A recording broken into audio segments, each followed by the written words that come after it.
Fala galera, eu sou o professor Tiago e você está no Fazendo as Contas. Nesse vídeo nós vamos falar sobre o conceito de duas retas paralelas cortadas por uma transversal, muito abordado também na geometria. Bora lá! Bom, então pessoal, para nós começarmos, vamos explicar o que são essas coisas. Primeiro, retas paralelas. Então, R e S são retas paralelas, elas têm a mesma inclinação, elas não se encontram em ponto algum, ok? E a reta T, que é uma reta que corta as duas retas, ela é chamada então de transversal, ok? Então eu tenho duas retas paralelas cortadas por uma transversal. E o que isso significa? Isso significa que os ângulos que vão ser formados aqui por essa reta e pela transversal, eles vão ser iguais. Perceba que esses ângulos que eu pintei em azul, eles são todos iguais e os que estão em rosa também. Então, é como se eu pegasse aqui, por exemplo, a reta S. Como ela é paralela, você vai ver que se eu colocar ela sobre a reta R, exatamente sobre a reta R, os ângulos eles ficam exatamente na mesma posição.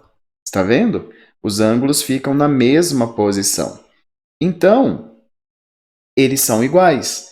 E eles recebem alguns nomes específicos.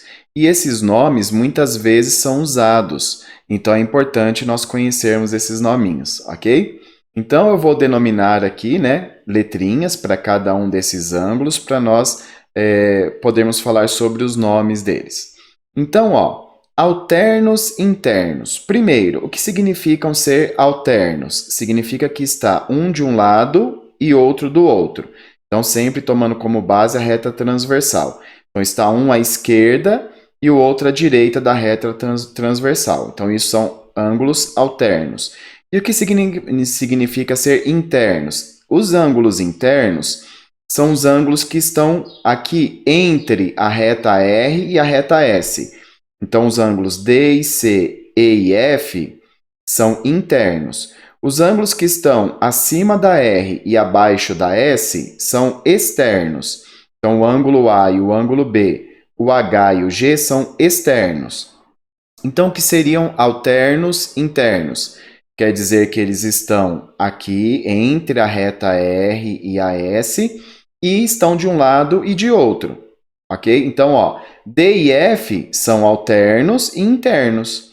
C e E são alternos internos. E ângulos alternos internos são iguais, ok? São semelhantes. Então, esse é o símbolo que nós usamos para ângulos congruentes, ângulos iguais, de mesma medida. Essas três barrinhas. Quer dizer que o ângulo D tem a mesma medida do ângulo F. E o ângulo C, mesma medida do ângulo E, ok? Então, lembre-se que ângulos alternos internos são iguais. Nós temos os alternos externos. Então, o ângulo A está aqui de um lado e o ângulo G está do outro, né? Um está do lado esquerdo da reta T, o G está do lado direito da reta T. Então, eles são alternos e eles são externos, né? O A está acima da R, o G está abaixo da S, eles são externos. Então, ângulos alternos externos também são iguais, eles também têm a mesma medida, ok? Nós temos os ângulos correspondentes, que são aqueles que também têm a mesma medida. Eles estão do mesmo lado, tá vendo? Mas eles também têm a mesma medida, o ângulo A e o ângulo E, o ângulo C e o ângulo G, o ângulo B e o F e, por fim, o D e o H. Estão do mesmo lado, mas também têm a mesma medida. Nós chamamos de correspondentes. Ângulos colaterais internos. Então, ângulos que estão do mesmo lado, não é? São colaterais do mesmo lado, só que são internos. Então, por exemplo, estão do mesmo lado, colaterais, o D e o E, internos. Ângulos colaterais internos não são iguais. Perceba que o E eu pintei de azul, o D eu pintei de rosa, mas se nós somarmos esses ângulos, eles formam 180 graus. Perceba que o E é igual ao A, não é isso? E o D e o A não formam 180 graus? Lembra, né? Eles, tem uma reta aqui, O D e o A claramente formam 180 graus. Como o E é igual ao A, então D mais E, 180 graus. C mais F, 180 graus, a mesma coisa. Ó. O C é igual ao G. FG, 180 graus. Ok? Colaterais internos. E os colaterais externos também formam 180 graus, né? A e H. A mesma ideia vale. O A tem a mesma medida do E, H e E claramente formam 180 graus, como nós já vimos lá na introdução dos ângulos, né? Então, H e A, colaterais externos, também formam 180 graus. Bom, e o B e o G também somados 180 graus. Vamos ver como que isso aparece em exercícios. Então, ó, determine a medida de x e y e dos ângulos indicados. Então, eu quero determinar a medida do valor de x, do valor de y e dos ângulos. Então, lembre-se que valor de x e de y não é necessariamente o valor dos ângulos, né? Tá bom? Então, vamos achar primeiro o valor de x e de y e depois o valor dos ângulos. Vamos ver como que nós vamos fazer isso. Olha só, o y mais 10 e o 3x menos 20 aqui, como nós vimos na aula anterior, são ângulos opostos pelo vértice. Poderíamos fazer uma equação aqui. Mas se eu fizesse essa equação, eu teria uma equação do primeiro grau com duas incógnitas, o y e o x. E esse tipo de equação nós não conseguimos resolver, porque tem infinitas soluções. Mas nós acabamos de ver que o 2x, esse ângulo que está aqui, e o 3x menos 20 são alternos, ó, estão cada um de um lado, internos. Alternos internos. Se são alternos internos, são iguais. Então, nós podemos, com esse sim, montar uma equaçãozinha, ok? Montar uma equaçãozinha para poder resolver e achar o valor de x. Então, eu posso dizer aqui que 2x é igual a 3x menos 20. Resolvendo essa equação, então vou colocar o 2x para lá, para não precisar multiplicar por menos 1, e aí o menos 20 para cá. Então, vou ficar com 20 positivo, então 20 é negativo, na hora que a gente passa para lá fica positivo. 3x menos 2x. 3x menos 2x, não é? Dá x, 20 é igual a x, que é a mesma coisa que dizer que x é igual a 20. Bom, se x é igual a 20, isso quer dizer o quê?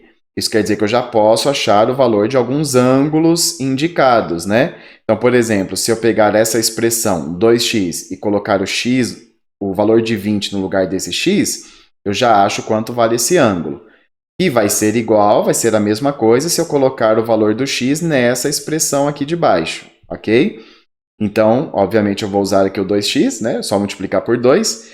2x é o quê? É 2 vezes o valor de x. O x vale 20, 2 vezes 20 dá 40. Então, o valor dos ângulos é 40 graus, tá bom? Então, ó, o valor do x é 20, mas o valor desse ângulo e desse ângulo é de 40 graus. E aí, agora que eu sei que esse ângulo é 40 graus, eu posso usar essa ideia para utilizar aqui o y mais 10. Usando o que nós acabamos de ver, o y mais 10 e o 2x, eles são ângulos correspondentes, não é? Olha só, eles são ângulos colaterais, não é? Colaterais correspondentes, então eles são correspondentes, têm a mesma medida.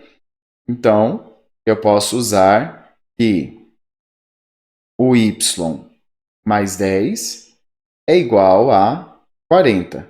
Tá bom? Y mais 10 é igual a 40. E resolver essa equaçãozinha. Passa o 10 para lá, y é igual a 40 menos 10, y é igual a 30. E aí, pessoal, o y sendo igual a 30, nós podemos substituir aqui o 30 no lugar do y, e 30 mais 10 também dá 40. Não é? É claro que eu não precisaria resolver essa equação se eu precisasse apenas dos ângulos indicados. Como eu sei que aqui é 40, aqui também tem que ser 40 e já está tudo certo. Mas como eu precisava do valor do y, então está aí, y igual a 30. Então, o valor de x, 20, y, 30 e os ângulos indicados, 40 graus. Bom, pessoal, Essa questão dos ângulos alternos internos, alternos externos, aparece bastante também em exercícios mais avançados, em explicações matemáticas, não é? Resoluções, comprovações matemáticas e assim por diante. Então, muito importante conhecer esses nomes. Desses todos que apareceu aí, principalmente os alternos, ok? Lembrar que os alternos internos e os alternos externos são iguais, muito importante. Bom, pessoal, espero ter te ajudado. Se esse vídeo te ajudou, deixa o seu joinha aí. Se ficou alguma dúvida também, pode escrever nos comentários, tá bom? Eu vou responder o comentário, vou te ajudar. E se você não é inscrito no canal, se inscreva para nos dar essa força também, beleza? Nos vemos nos próximos, pessoal. Valeu, até mais. Tchau, tchau.